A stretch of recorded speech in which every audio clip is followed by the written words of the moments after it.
माननीय अध्यक्ष महोदय,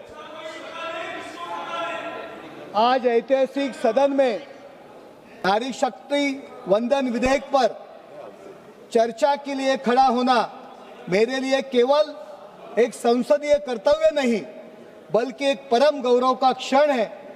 ये विधेयक केवल एक विधायी प्रक्रिया नहीं है, अपितु ये भारत की लोकतांत्रिक यात्रा को पूर्णता की ओर ले जाने वाला एक महायज्ञ है।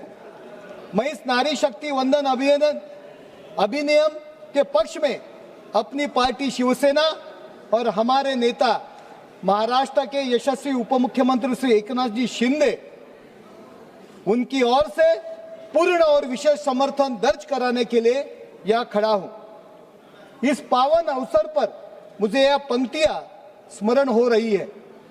शक्ति का पर्याय है नारी, सृष्टि का आधार है नारी, कोमल हृदय वज्रसा संकल्प, हर मुश्किल का सार है नारी।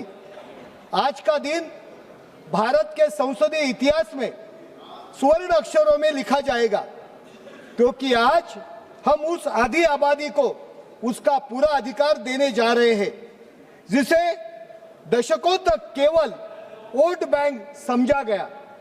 मैं इस ऐतिहासिक कानून को लाने के लिए हमारे यशस्वी प्रधानमंत्री श्री नरेंद्र मोदी जी का अभिनंदन करता हूं। हमारे नेता एकनाथ शिंदे जी ने 2 दिन पहले ही पत्र देकर माननीय पंतप्रधान नरेंद्र मोदी जी का अभिनंदन करके समर्थन जाहिर किया है।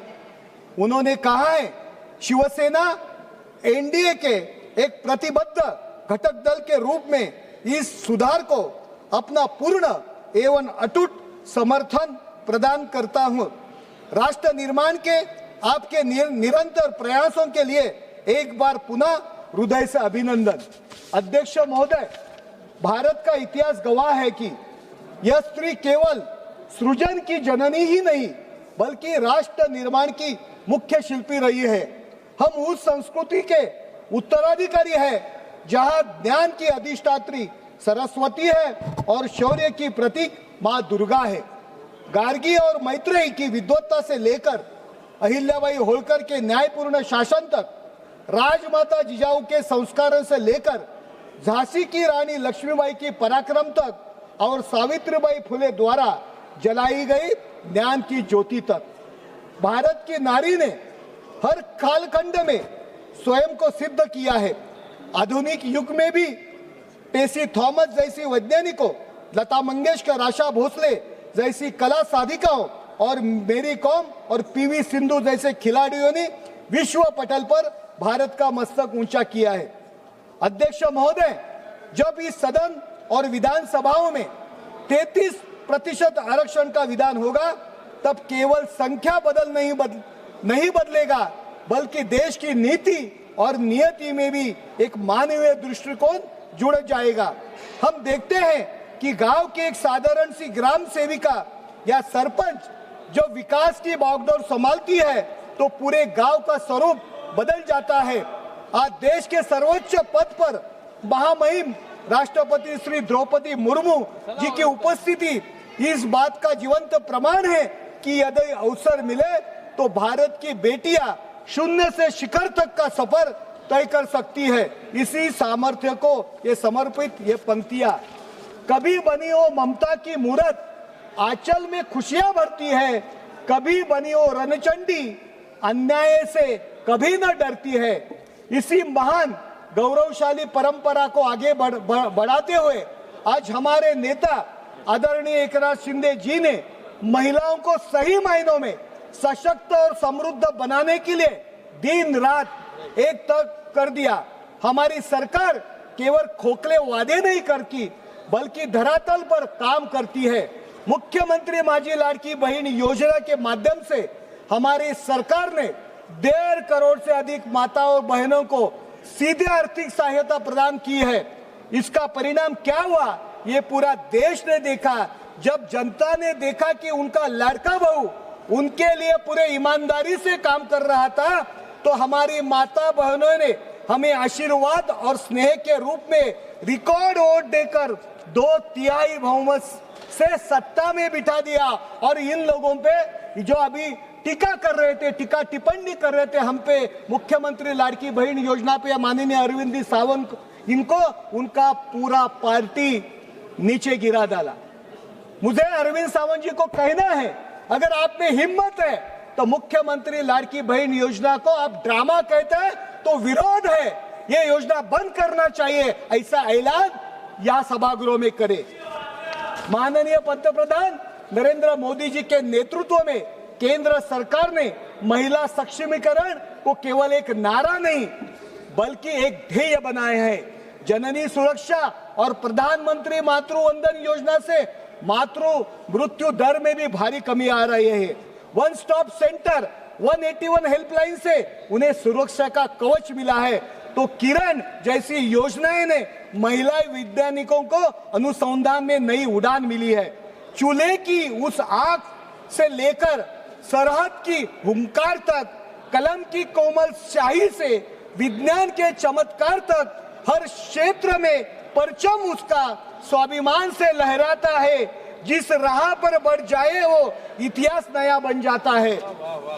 इस विधेयक को लागू होने से बदलाव तो आएंगे, वो अभूतपूर्व होंगे। आज इस विधेयक के माध्यम से संविधान के निर्माता भारत रत्न डॉक्टर बाबा साहेब अम्बेडकर जी का सपना साकार हुआ है।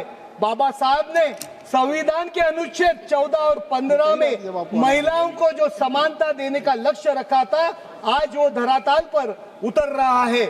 इस कानून के द्वारा संविधान के अनुच्छेद 239AA, 330A और 332A में संशोधन करके महिलाओं को लोकसभा और विधानसभा में 33% का आरक्षण देने का ऐतिहासिक प्रावधान किया है।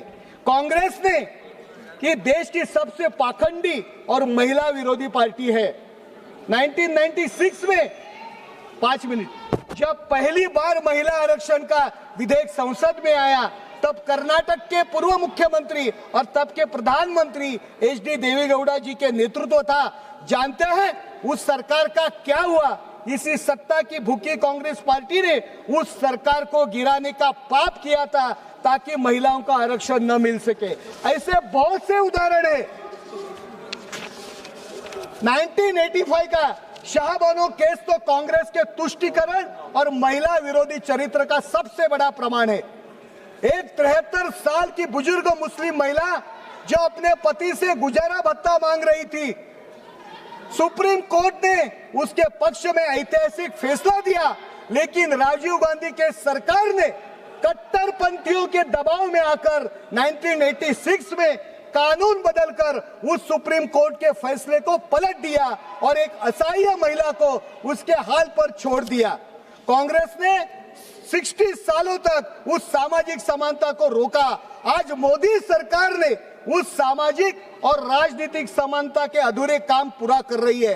2014 के बाद उस देश के एक अभूतपूर्व बदलाव आया है।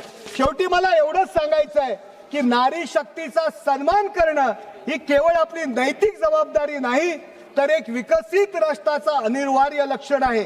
जेव्हा आपण महिलांना आरक्षणाद्वारे सन्मान देतो, तेव्हा आपण केवळ एका व्यक्तीला पद देत नाही, तर आपण संपूर्ण पिढीला आणि समाजाला एक नवीन दिशा देत असतो। 2 मिनिट मॅडम। नारी शक्तीचे समर्थन करताना आपण हे विसरता कामा नये की ज्या हाताने पाळणा हलवला तेच आज देशाच्या सीमा सुरक्षित राखत आहेत आणि तेच हात आज सर्वोच्च सभागृहात कायद्याची निर्मिती करणार आहेत। हे विधेयक अदृश्य हातांना ताकद, दृश्य ताकद देण्याचं काम करत आहेत। मी या सभागृहातील सर्व सन्माननीय सदस्यांना विनंती करतो, पक्षाचे जोडे बाजूला ठेवून ऐतिहासिक विधेयकाला एकमताने पाठिंबा द्या, कारण हे विधेयक एका पक्षाचे नसून पक्षाचे जो देशाच्या मातृभूमीचे आहे। आपल्या समर्थनामुळे जगाला हा संदेश जाईल, भारत आपल्या मुलीच्या पंखांना आकाश देण्याकरता सज्ज आहे। तिच्या अस्तित्वातच आहे तेजोमय प्रकाश, तिच्या जिद्दीपुढे झुकते सारे आकाश, तिचे पाऊल पडते जिथे तिथे मंगल होईल. नारी शक्तीच्या तेजाने हा भारत उजळून निघेल. मी आमचा पक्ष शिवसेना आणि मुख्य नेते एकनाथ शिंदे यांच्या वतीने या विधेयकाला संपूर्णपणे पाठिंबा देत आहे. जय हिंद, जय महाराष्ट्र, वंदे मातरम, भारत माता की जय.